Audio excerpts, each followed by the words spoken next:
Let's talk about Jordan first. Sure.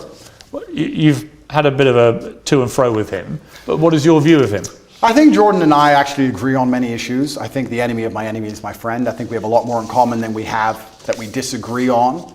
We have different views of the world on certain things. I think we approach him from different places. He's far more in his mind, whereas I've been more in a physical realm than he does. I have nothing against Jordan. I don't dislike him. I do find it, and I must be honest, a bit disingenuous and hypocritical that he speaks mental strength and then ends up addicted to an antidepressant. I don't think he should ever take antidepressants ever. I've been through worse than what he's been through, and I didn't take a single drug.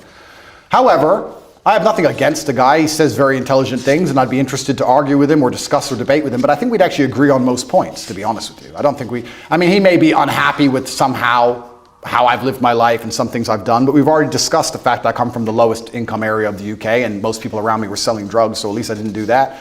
So I'm not going to allow somebody who's a professor in a university who's had an easy life come along and tell me how people from the streets should survive. You have to find a way out. Let's get rich or die trying. But I have nothing against the guy.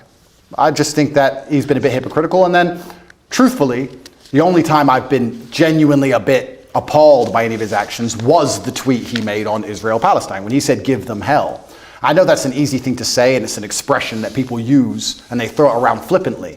But I think when you actually wish hell upon other human beings, I think it's a disgusting thing to do, because hell is that 15-year-old girl with no legs and her parents were dead. Well, hell is, you see her crying her eyes out, begging to die. That is hell. And I don't think you should genuinely wish hell on anyone, Israel or Palestinian, anyone. I'm a humanist. I don't want anybody to die. Well, when he was wishing hell on an entire population, he did express regret for the way he phrased it. And he should, because it's disgusting. I've not wished hell on the Israelis. I've not wished hell on the Israeli state. I don't want any Israeli civilian to go through what that 15-year-old Palestinian girl's going through. Not a single one. He said about you, Jordan Peterson, I'm not particularly happy to be grouped with Andrew Tate. I think there are some elements about what he does that are quite reprehensible.